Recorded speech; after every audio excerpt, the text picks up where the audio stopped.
संकल्प लेकर जाओ कि मेरे अंदर की कोई गलत बात है, मेरे अंदर अगर कोई गलत चीज है तो मैं अब छोड़ दूंगा।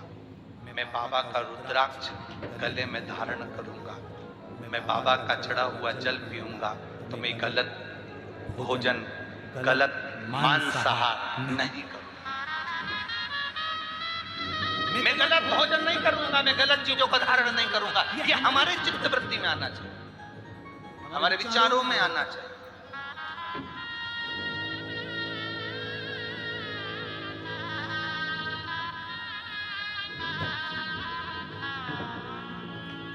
कसाई गाय को लेकर जाता है ना,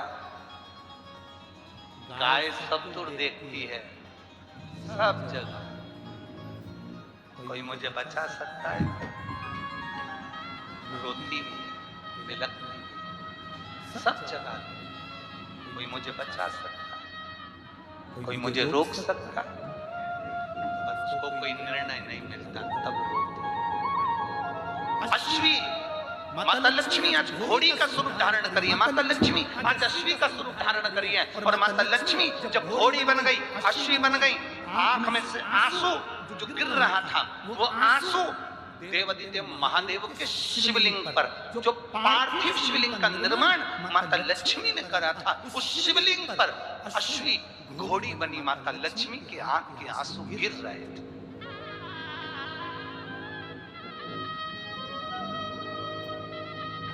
अश्रु जो शंकर भगवान के शिवलिंग पर गिरना थे, वह आंसू लक्ष्मी जी के जो जलाधारी थे। समझिएगा, ये शिवलिंग, ये चारों तरफ जो जलाधारी है, ये पार्वती जी का स्थान है। ये जो जलाधारी है, ये पार्वती जी का स्थान है। अश्रु जो गिर रहे थे, भगवान शंकर के शिवलिंग पर गिरते हुए अश्रु पार्थिव शिवलिंग से नीचे की ओर जा रहे थे, और जो जलाधारी थी उस पर आ रहे थे।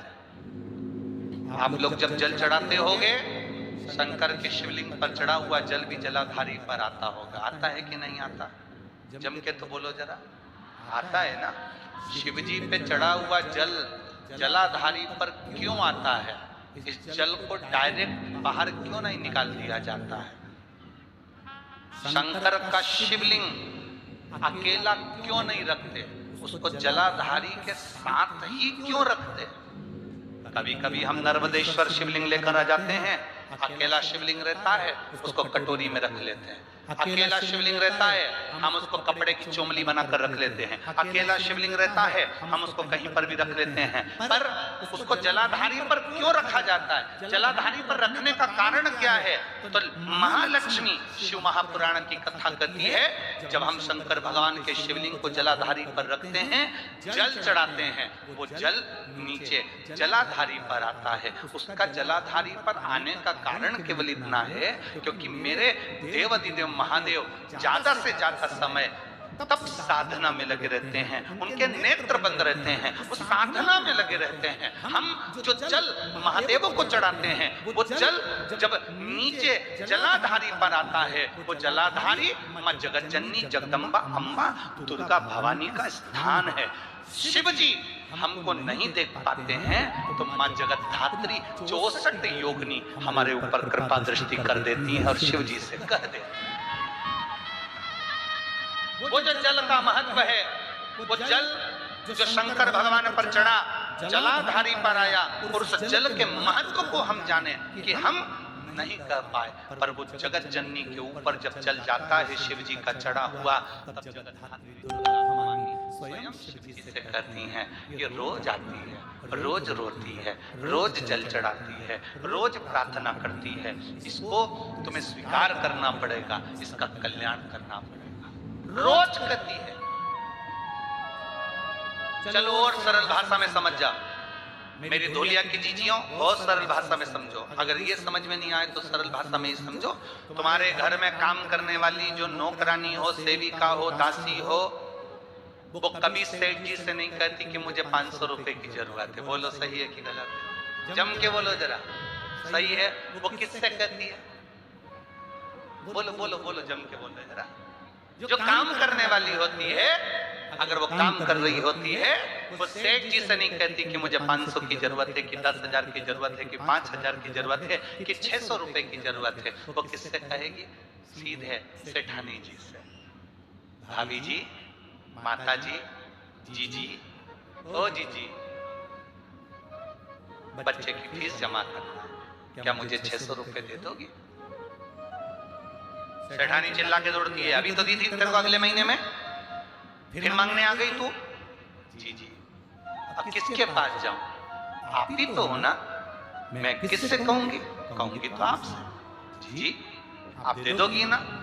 एक बार जी मना करेगी, 2 बार मना करेगी, आखिरी में माँ माँ होती है, स्त्री स्त्री होती है, नारी नारी होती है, दिल पसीज जाता है, निकाल कर 500 रुपए ला कर दे। ले, कब देगी तू? दे दूंगी मैं। मालूम पड़ा वो काम छोड़ के दूसरी जगह चली गई, परंतु इसको मलाल नहीं है। हो ठीक है, दे दिया सो दे गया ना, कोई बात, चले गया ना, कोई बात, मलाल नहीं। स्त्री नारी का दिल हृदय पसीज जाता। शिवजी पे चढ़ा हुआ जल जब जगतजननी जगदम्बा के उस जलाधारी पर आता है, तो माँ तुरंत जल चढ़ाने वाली नारी के हाथ को देख लेती है, उसके चेहरे को देख लेती है, उसके भाव को पढ़ लेती है, और माँ जगतधात्री दुर्गा भवानी माँ शंकर जी से कह देती है, जो सुबह जल चढ़ाने आती है ना, बड़ी दुखी है, आप कृपा करो ना उस पर, आप करुणा करो ना उस पर, आप दया करो ना उस पर।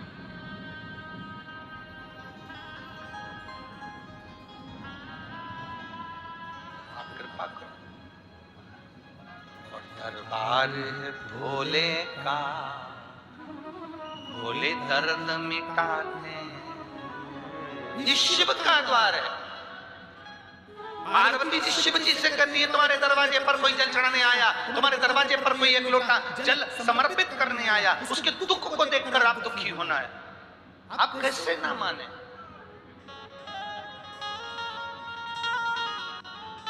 एक बात हमने पहले कही कथा में, आप लोगों के स्मरण में होगा, शरीर में रोग है, बीमारी है, तो एक बेलपत्र जरूर खाओ। रोज नहीं खा सकते तो हफ्ते में एक बार खाओ। हाँ, थोड़ा मुंह छार छार हो जाता है, थोड़ी जिह्वा छार छार हो जाती है, थोड़ा स्वाद कम आता है। अगर चबाकर नहीं खा सकते, मुंह में स्वाद नहीं आ रहा है, छार छार हो रही है, तो हमने पहले भी कहा, उस बेलपत्र को ऐसे हाथ में रगड़ कर, पीस कर, उसकी गोली बनाकर पानी से निगल जाओ। पर उस बेलपत्र का प्रयोग क्या होता है? जैसे उस बेटी का 11 साल की लड़की का लीवर और किडनी दोनों डॉक्टर ने मुंबई में डैमेज कर दी, बता दिए, और बताए डैमेज, पर उसने जो प्रयोग करा, बाबा ने सुना, और 11 साल की बच्ची का लीवर और किडनी वापस काम करना प्रारंभ करा। हम शुगर है, बीपी है, थायराइड है, चर्म रोग है, सोराइसिस है, ऐसी बीमारियां जीवन में आती रहती है, पर वो बीमारियों का हल जरूर है, शिव तत्व पर हल।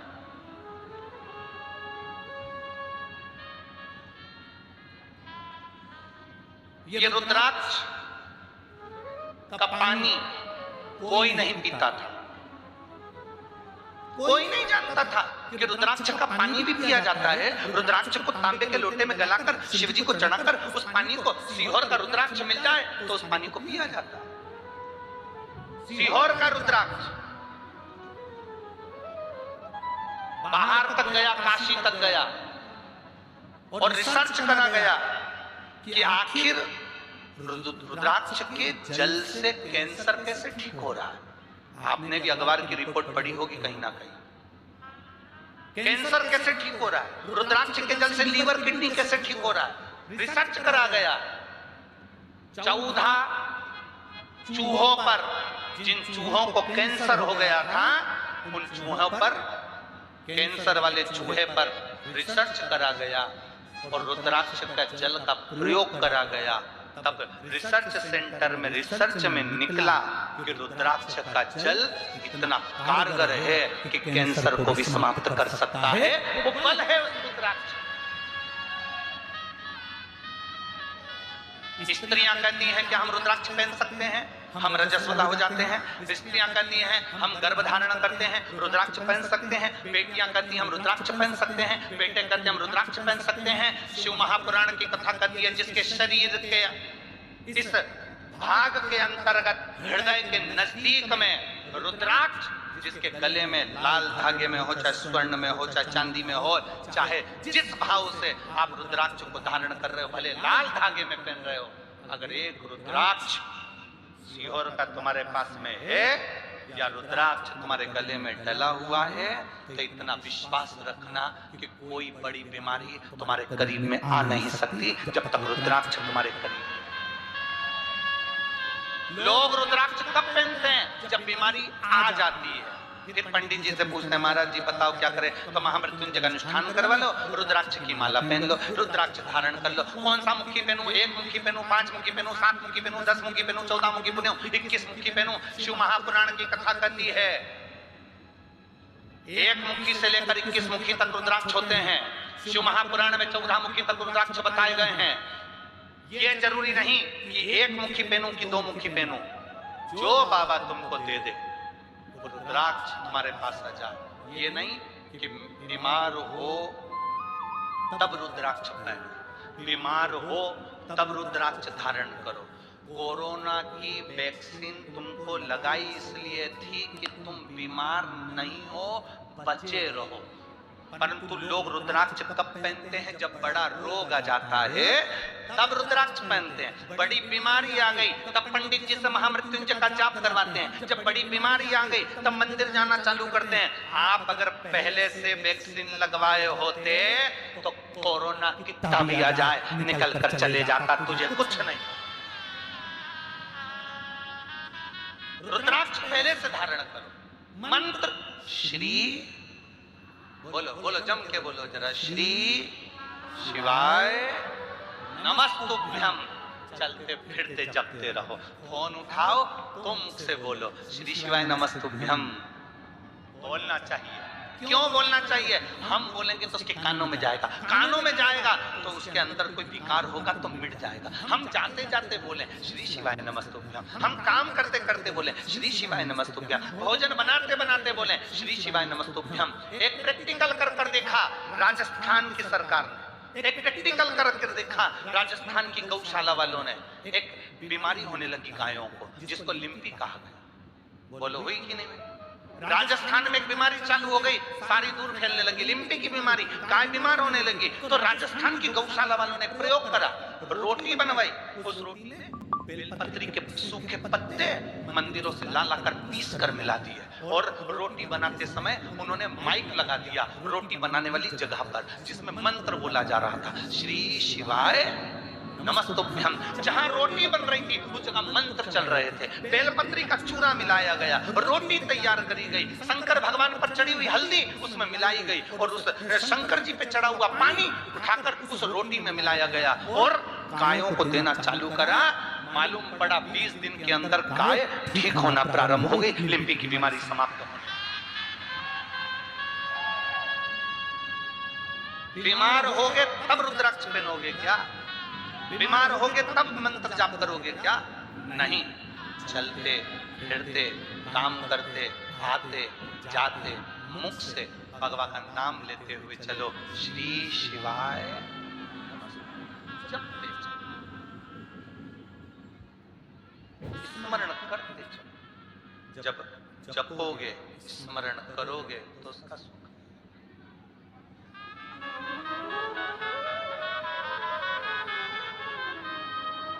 मिलेगा।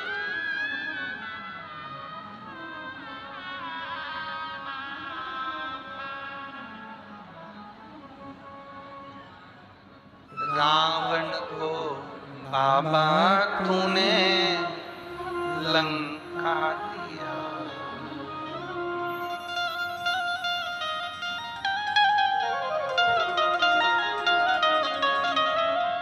बस भस्मासुर को तूने कंकण दिया, भस्मासुर को तूने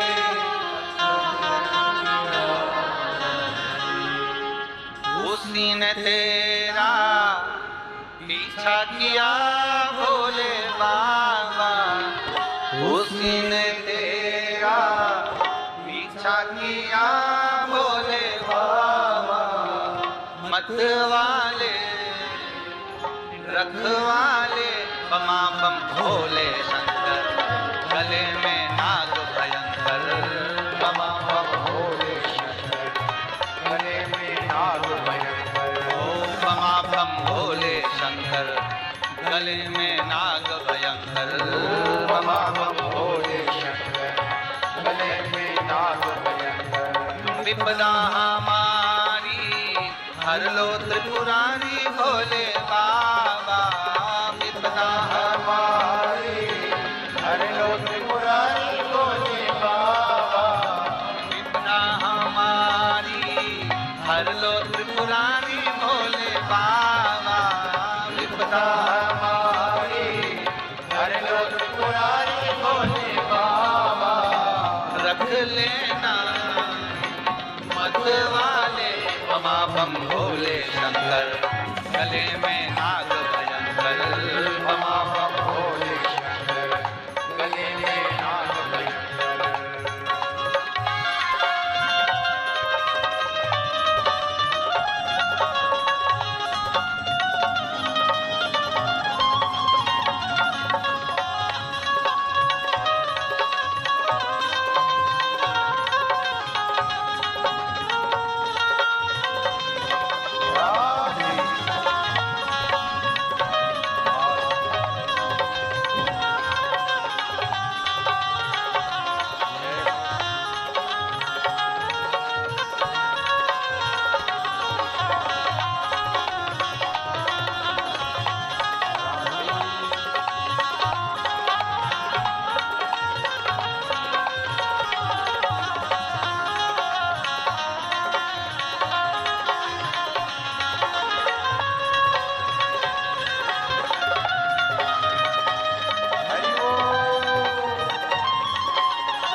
सजाया, हाथों में भोले तूने डमरू सजाया, हाथों में भोले तूने डमरू सजाया।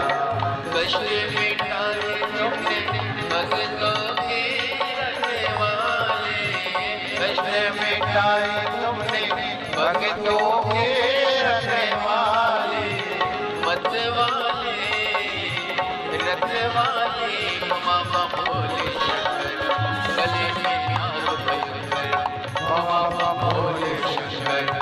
गले में नाग भयंकर।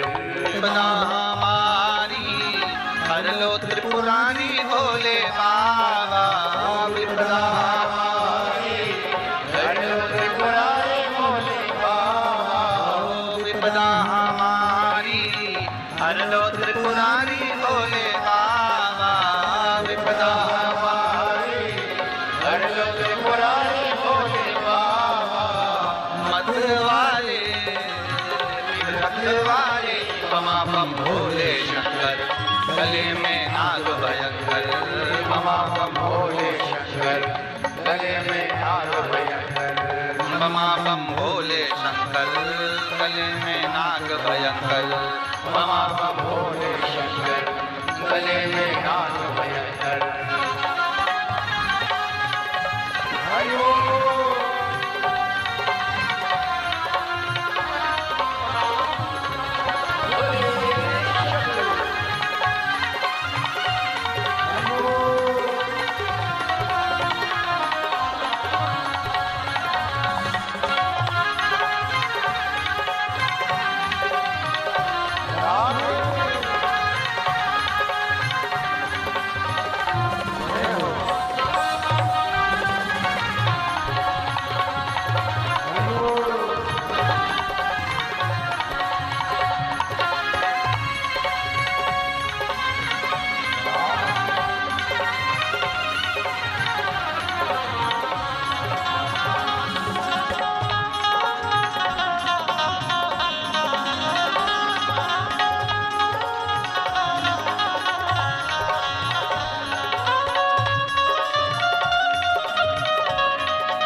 चंदा सजाया उमा देखे भोले तेरे चंदा सजाया।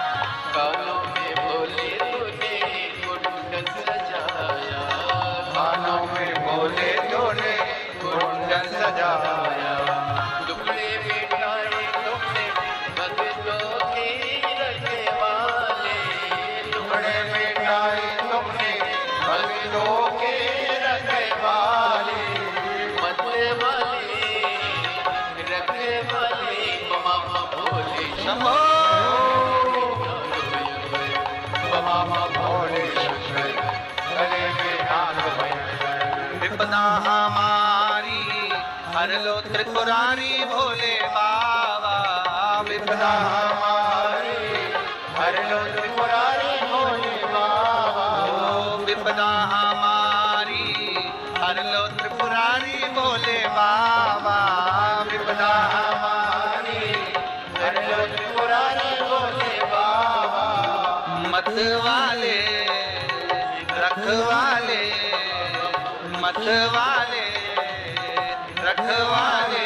बमा बम भोले शंकर गले में नाग भयंकर। बमा बम भोले शंकर गले में नाग भयंकर। बमा बम भोले शंकर गले में नाग भयंकर। बमा बम भोले शंकर गले में नाग भयंकर। ओ बमा बम भोले शंकर गले में नाग भयंकर। बमा बम भोले शंकर गले में नाग भयंकर। बमा बम भोले शंकर गले में नाग भयंकर। बमा बम भोले शंकर गले में नाग भयंकर।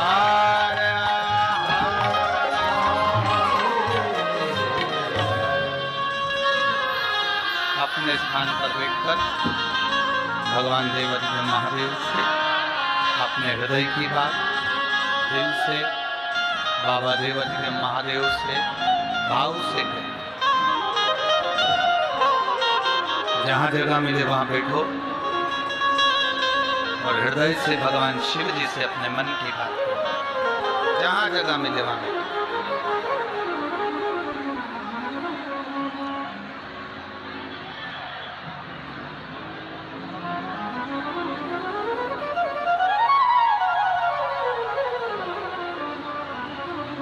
कार्तिक का महीना है, दामोदर मास है,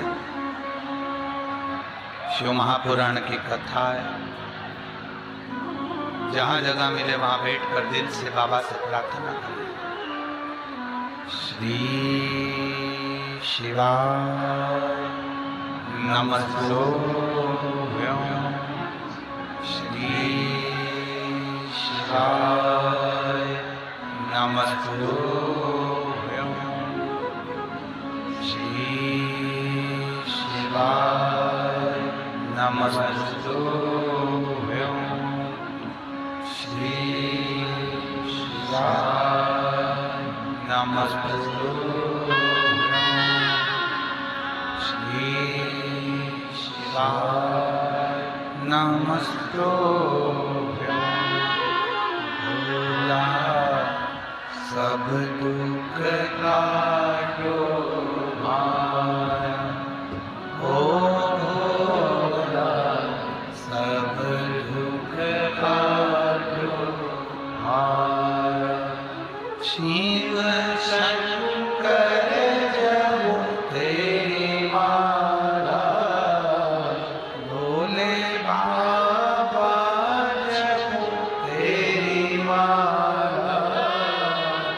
भोला सब दुख काटो माया। ओ भोला सब दुख काटो माया। वेश मंगलकारी। वेश मंगलकारी। शमशान वासी हमारा। शमशान वासी हमारा। ओ भोला सब दुख काटो माया। ओ भोला सब दुख काटो माया। शिव कथा कहती है माँ लक्ष्मी आंखों से आंसू बहाई शिवलिंग पर जल गिरते हुए माँ जगतजननी के पास गया। शंकर भगवान प्रकट नहीं हुए पर जगतजननी माँ प्रकट। माँ जगतजननी प्रकट और माता दुर्गा भवानी ने माता पार्वती जी ने पूछा। माँ जगतजननी ने पूछा, लक्ष्मी तुम रो रही हो? लक्ष्मी जी कहती हैं मेरे रोने का केवल यही कारण है, मेरे स्वामी ने मुझे श्राप दे दिया।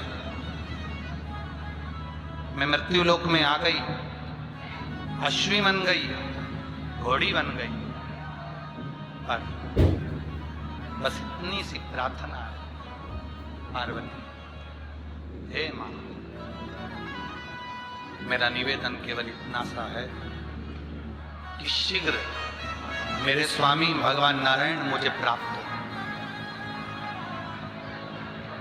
मेरे स्वामी नारायण मुझे प्राप्त हो, बस इतनी सी प्रार्थना है, वो प्रार्थना आप स्वीकार करो। अश्वी बनकर, घोड़ी बनकर माता लक्ष्मी घूम रही है। एक बात आप लोगों से कही थी, जिनके स्मरण में होगी उनको याद होगा, कि बेलपत्र के वृक्ष के नीचे दीप लगाने वाला, शिवजी के मंदिर के द्वार पर भगवान शंकर के यहां दीप लगाने वाला, और एक दीप अपने दरवाजे पर लगाने वाले के यहां कभी कोई कमी नहीं आती, उसकी मन की कामना पूर्ण जरूर हो। जैसे बेलपत्र के वृक्ष के नीचे करा गया भोजन, बेलपत्र के वृक्ष के नीचे,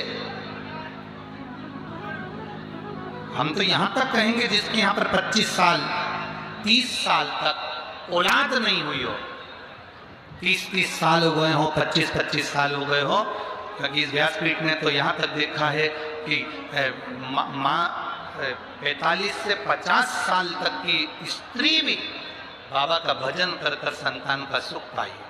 कोई साधारण नहीं है शिव पुराण की कथा जो मिलता है। आप जो सेवाएं दे रहे हो, कार्यकर्ता सेवा दें, चाहे पुलिस बल सेवा दे, चाहे प्रशासन सेवा दे, जो सेवाएं आप लोग दे रहे हो वो सहज है क्या? एक सेवा इस धौलिया नगर की नाई समाज, सेन समाज, नाई समाज, सेन समाज जो कि कटिंग दाढ़ी बनाते हैं, एक सेवा धौलिया की नाई समाज भी दे रही है। उसने भी अपना एक स्टॉल लगाया हुआ है जिसमें वो निःशुल्क दाढ़ी कटिंग कर रही है। इससे बढ़कर और क्या चाहिए? जरा विचार जो है हमारे पास वो सेवा हम दें, जो दिया है बाबा ने वो सेवा हम प्रदान करें। पर कई लोग सेवा देने वाले ऐसे हैं, पानी का पाउच देने वाले, पानी का बोतल देने वाले, कोल्ड ड्रिंक देने वाले, सामान देने वाले। हम उनसे निवेदन करेंगे, ये सब तो छांव में बैठती हैं या बैठे हैं, इनको पानी के पाउच की जरूरत नहीं है। तुम्हारा पानी का पाउच यहाँ मत दिखाओ, पानी का पाउच देना है तो जो धूप में बैठे हुए हैं 4-4, 5-5 घंटे से, उनको देकर। तुम्हें बुरा जरूर लगेगा हमारी बात का, लग जाए, उसमें कोई टेंशन नहीं। बोलो सही बात है कि जी गलत बात है। हमने कथा में पहले भी कहा है, 2 पानी की बोतल, एक बिछाने की दरी, एक धूप लगे, मान लो टेंट इतना नहीं मिल पा, टेंट भी कितना कैपेसिटी हो टेंट की पंडाल की, अगर नहीं हो तो एक छाता अपने साथ में लेकर चला करो। क्यों? कहीं पर भी बैठ गए अपना छाता लगाया, 2 पानी की बोतल, इसलिए एक बोतल का पानी अपने लिए, एक बोतल का पानी अपनी पड़ोसन, पीछे वाली धड़ोसन लेकर चलो। आते हो लेकर? जम के बोलो जरा, लाते हो ना?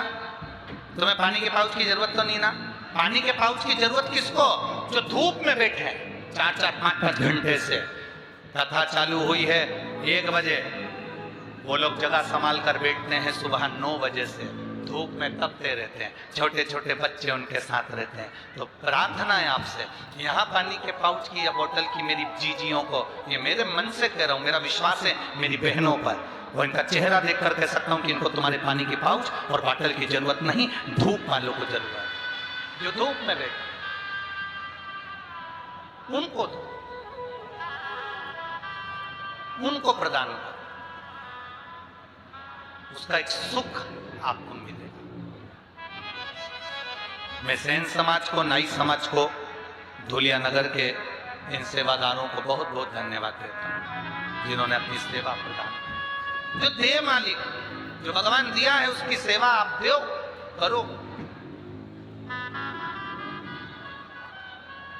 शिव कथा कर रही, पार्वती जी ने सुना, पार्वती जी ने आज अश्वी को लक्ष्मी जी को कह दिया, सुन लक्ष्मी, आज मैं तुझे एक बात कहकर जा रही हूं, अगर तूने उस नियम का पालन कर लिया, तेरे पति तुझे ढूंढते हुए आएंगे, स्वयं शंकर जी उसको भेजेंगे। कौन सा नियम? माता पार्वती जी ने लक्ष्मी को बता दिया। पार्वती जी ने लक्ष्मी जी से कहा, सुन लक्ष्मी, एक नियम तो अपनी जिंदगी में धारण कर, दुख कैसा भी हो, कष्ट कैसा भी हो।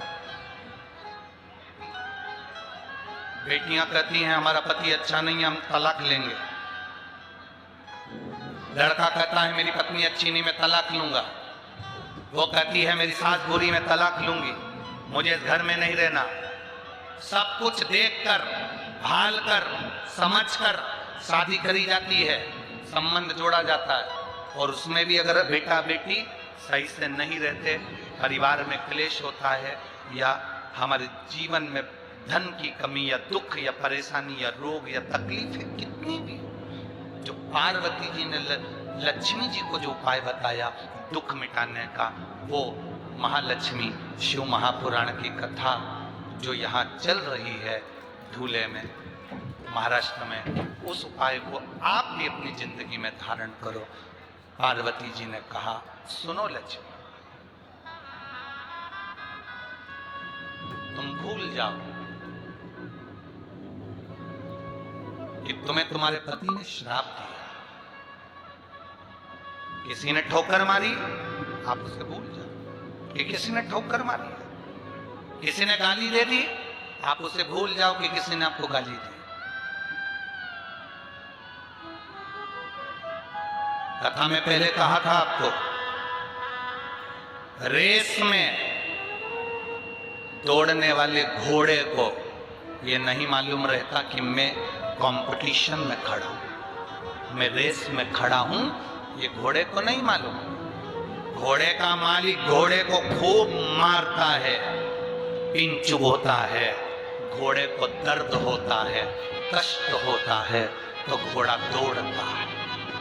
दौड़, कोई तुमको दुख दे, कोई तुमको गाली दे, कोई तुमको अपशब्द बोले, कोई तुमको तकलीफ दे, तुम्हें उसे भूल जाना, तुम तो दौड़ो। घोड़े का मालिक घोड़े को कष्ट देता है तो घोड़ा दौड़ता है और पहले नंबर पर रेस में जीत जाता है। परमात्मा अगर तुम्हें दुख देता है तो परमात्मा तुम्हें जीतने के लिए दुख प्रदान करता है कि तुम जीतोगे, तुम आगे बढ़ोगे, निश्चित है तुम अपने लक्ष्य तक पहुंचोगे, निश्चित।